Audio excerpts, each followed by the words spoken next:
আমডাঙ্গায় এক যুবকের বিতর্কিত পোস্ট ঘিরে এলাকায় উত্তেজনা। ওই অভিযুক্তের বিরুদ্ধে গ্রেফতারের দাবিতে 12 নম্বর জাতীয় সড়ক অবরোধ তুলতে গেলে তুমুল উত্তেজনা, পুলিশের লাঠিচার্জ এবং পুলিশের সঙ্গে বিক্ষোভকারীদের ধুমধুমার পরিস্থিতি। পুলিশের গাড়ি ভাঙচুর সোনাডাঙ্গা এলাকায়। বিক্ষোভকারীদের মধ্যে বেশ কয়েকজন আহতও হয়। 12 নম্বর জাতীয় সড়কে দফায় দফায় অবরোধ, কখনো সোনাডাঙ্গায় কখনো আবার আমডাঙ্গা ধানকল মোড়।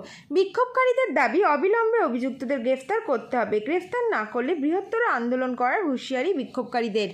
ঘটনাস্থলে আসেন এসডিপিও। অবশেষে এডিশনাল এসপি আশ্বাসে 12 নম্বর জাতীয় সড়ক অবরোধ তুলতে দেন বিক্ষোভকারীরা।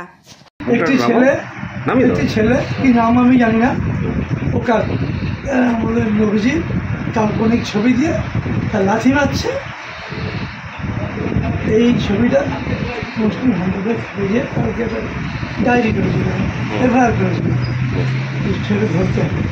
ছেলেটাকে ধরতে পারলে কিছুই হতো না, ছেলেটাকে ধরতে পারেনি বলে একটু অশান্তি হয়েছে।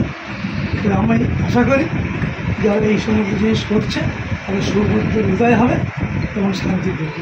মানে এই যে আজকের যে অবরোধ ছিল সেই অবরোধ তো উঠে গেছিল প্রায়, তারপরে কি হলো? অবরোধ উঠে গেছে, আমি যা খোঁজ পেলাম। তারপরে আইসি সাহেব নাকি একটু দুর্ব্যবহার করেছে। কাদের সাথে?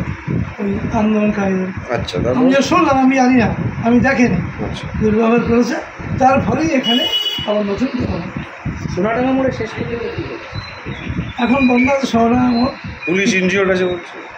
পুলিশ আইসি সাহেব আমাকে বললো যে আমার গায়ে 3-4 গাড়ি তুলে দিয়েছিল, এসব বললো আমাকে। আমি বললাম আমি নিচু সাথে দেখা করে কথা বলবো, অন্য সেন্টিমেন্ট কাজ করছে। আমায় বলছে নিচু সরাবার। আইসির ব্যবহারে কি অসন্তুষ্ট হয়েছে? কিছু হয়েছে। হ্যাঁ, কি হয়েছে? আমি বললাম তা আমি কথাটা বলবো। এলাকায় কি বলবেন এরকম একটা ঘটনা? এই ঘটনা অনতিবিলম্বে বন্ধ হওয়া উচিত। কোনো ধর্মে বিবাদের কথা নেই, কোনো ধর্ম অশান্তির কথা বলে না, কোনো ধর্ম মানুষের বিভেদের কথা বলে না। কতজন যারা করছে তারা ধর্মীয় কাজ করছে না।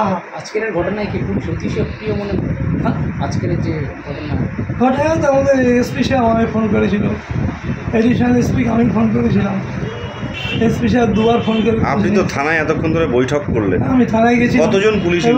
আন্দোলনকারীদের আমি কাউকে দেখেনি, আন্দোলনকারীদের একজন নেতাকে নিয়ে গেছিলাম। বলেছি গিয়ে তোমরা যাও, এসডিপিও সাহেব যাচ্ছে, উনি যা বলার বলবে, উনি কমিটমেন্ট করবে, ওকে ধরবে।